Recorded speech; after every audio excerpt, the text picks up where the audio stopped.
Salut chers téléspectateurs, aujourd'hui à La Voix du Nord, on reçoit un athlète local, Steve Beko, en compagnie de vos animateurs, Kautar et Jonathan, a.k.a. Big G. Sur ce, on vous souhaite une bonne édition et bienvenue à La Voix du Nord. Moi, je me suis entraîné deux fois. 2 fois, je pense. Ouais, 2 fois avec lui, puis je te dis, c'est une vraie machine, une machine de sport, là, pas juste de sport, il y a les techniques aussi, il y a beaucoup de techniques qu'on comprend pas, puis il me dit souvent, comme, je vois souvent des gens faire des mouvements, puis ils le font mal.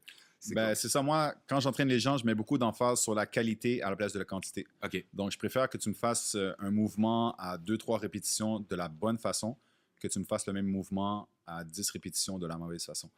Parce qu'on s'entend que si tu le fais de la mauvaise façon, un, tu n'en prends rien. Deux, tu ne travailles pas nécessairement les choses, le muscle ciblé de la bonne façon. Et trois, il y a des risques de blessure. Moi, j'aimerais savoir quel est ton parcours de vie, ton enfance à Montréal-Nord, ton entourage, qu'est-ce qui t'a influencé? Mais ouais, ton parcours de vie, ouais, c'est ça. Ton parcours de vie. Mon parcours de vie, j'étais quelqu'un quand même assez tranquille quand j'étais jeune. OK. J'ai commencé à jouer au basket au primaire. C'était plus un sport pour le fun. Parce que j'ai fait plusieurs sports quand j'étais jeune. J'ai fait du karaté, du baseball. J'ai tout lâché les sports. Donc, quand j'ai commencé le basket, ma mère était comme pas sûre que j'allais continuer. Finalement, j'habitais à côté du parc Pilon, qui est le parc Henri Bourassa P9. OK. Dans le temps, c'était un parc qui était très achalandé niveau basketball. Puis de fil en aiguille, j'ai commencé à aller sur le terrain. J'ai commencé à me faire de plus en plus d'amis. Mon entourage est devenu de plus en plus noir haïtien. D'ailleurs, c'est à peu près ça, juste ça que j'ai dans mon entourage maintenant. C'est beaucoup par rapport au basket. Puis le basket est devenu vraiment le centre de ma vie. Pendant toute mon adolescence, disons de 10 ans à 19, 20, jusqu'à ce que j'ai dû arrêter de jouer au basket, c'était vraiment ma vie. Fait que je faisais que ça. C'était vraiment... Je sortais de l'école, aussitôt qu'il faisait beau, on sortait de l'école, on quittait l'école, on allait au terrain. On jouait jusqu'à les 10h, 11h du soir, jusqu'à ce que les lumières ferment sur nous. Même des fois, on continuait à jouer, même s'il n'y avait pas de lumière. As-tu une vision de Montréal-Nord? Est-ce que tu sens que Montréal-Nord a comme changé? Parce que la raison qu'on fait cette radio-là, c'est que on a vraiment une grosse problématique avec la visibilité que les médias nous donnent généralement. Ils essaient de peindre comme un personnage comme si que c'est juste des criminels, c'est juste des personnes défavorisées, des mères monoparentales qu'il y a dans le coin. Mm-hmm. Est-ce que tu penses que c'est comme ça? Est-ce que c'est une réalité que tu vis, toi? Est-ce que tu as de la misère à marcher dans la rue? Est-ce que tu as peur en tant que personne? Non, quand tu as grandi dans le quartier puis tu connais beaucoup de monde quand même, tu te sens plus à l'aise. Mais je pense que le quartier a beaucoup changé. Puis je pense que les gens qui parlent de Montréal-Nord, c'est peut-être pas nécessairement des gens qui y sont venus ou qui y viennent souvent. Puis on s'entendra que pendant longtemps, il y avait un secteur dans Montréal-Nord qui était problématique, si on veut. OK. Un peu alentour de l'école Henri Bourassa ici. Mais si tu sors, si tu vas plus vers P9, si tu vas plus vers Industrie, tu t'éloignes un petit peu du secteur chaud de Montréal-Nord, comme c'est très tranquille. Tu sais, se tenir sur le corner, c'est quelque chose de normal pour moi. Dans ma tête, c'était quelque chose de normal pour moi. Mais quand je suis sorti comme d'ici, puis j'ai été voir ailleurs, c'est quelque chose de super freaky dans leur tête. Là. C'est comme, est-ce que vous avez la même réalité qu'à hauteur? Est-ce que tu trouves que c'est pas normal d'être sur le corner? Ou donne-nous la façon que tu penses à propos de ça, genre. Non, mais en fait, je pense que c'est juste que ça manque d'encadrement parfois. Je pense que ce serait la raison principale pourquoi les gens se tiendraient là, parce que ils n'ont pas de passe-temps en tant que tel. Puis tu vas ou non, tu es là avec tes amis. Mais tu sais, je le sais pas vraiment parce que j'y vais pas non plus. Mais tu sais, par rapport à la culture qui est ici, je trouve que oui, c'est un truc super mélangé, même si tu me dis qu'il y a des petits groupes, genre tu sais, des petits Arabes ensemble, puis les Haïtiens ensemble. Mais quand tu arrives dans ces petits groupes-là, tu réalises que, il y a l'Arabe qui parle créole. Ou, t'as le black qui dit Wallah, tu comprends? Puis t'es là, t'es comme, ok, comme, finalement, on n'est pas tant comme séparés par culture ou. Je vois autant de Québécois aller chercher un griot. Un plat de griot. Qu'aller prendre du couscous aussi. Un Haïtien qui va acheter du couscous. On a, en plus, pas juste la pizzeria New York ici. Il y a plein de petits artisans autour, plein de petits restaurants super intéressants que les gens peuvent aller.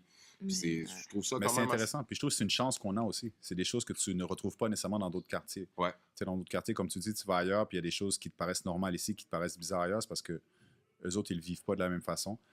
Puis tu sais, rester sur le corner, comme tu dis, je pense qu'on l'a tous fait. Moi, je l'ai fait quand j'étais jeune. Des fois, on finissait le basket, puis on se ramassait sur un coin de rue à parler. Ouais. Après ça, chacun faisait son chemin pour rentrer chez eux, ainsi de suite. Tu sais, c'est du social. On t'a jamais dit pas de flanage? Non. Non? Non. Mais moi, personnellement, c'est qu'est-ce que je trouve qui est vraiment la force de Montréal-Nord. C'est vraiment l'union entre plusieurs ethnies. Ouais.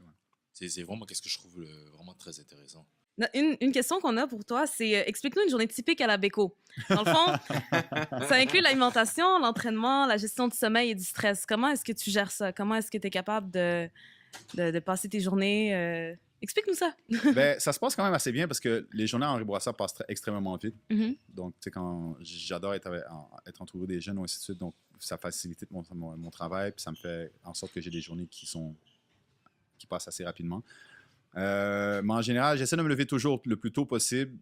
C'est difficile. Je suis quelqu'un qui se couche quand même assez tard parfois, mais j'essaie de me lever tôt la semaine. Quand je travaille, j'essaie de me lever à 7 heures. Même le week-end ou les journées que je ne travaille pas, je trouve que dormir tard, tu perds une partie de la journée.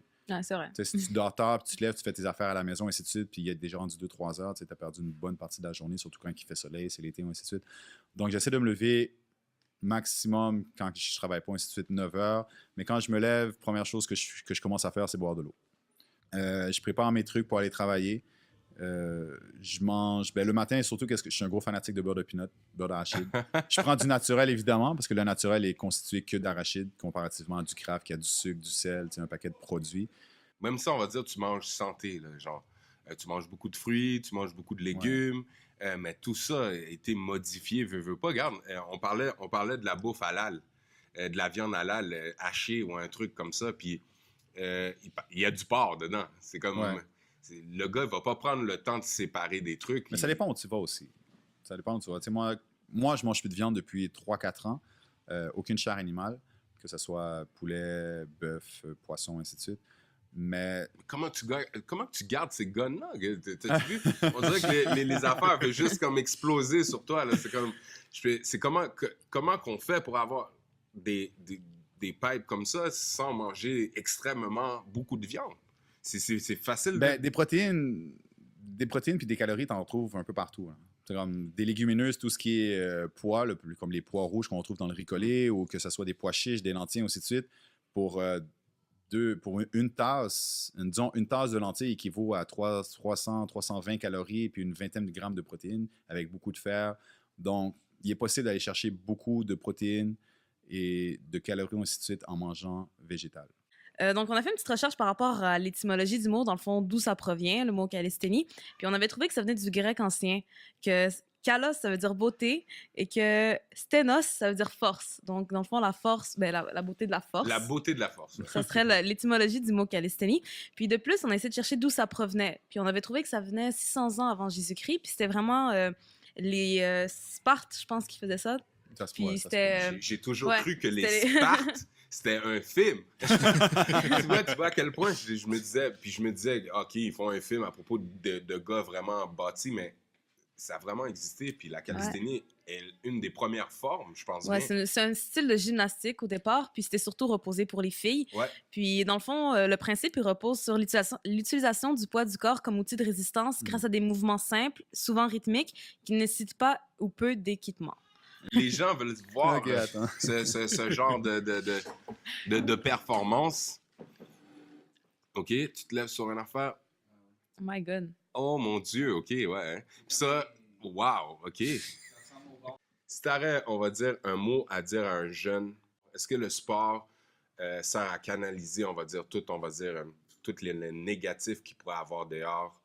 Je leur dirais de pas écouter les autres, de vraiment foncer, de faire qu'est-ce qu'ils aiment, qu'est-ce qu'ils ont envie de faire, puis de pas se comparer avec les autres.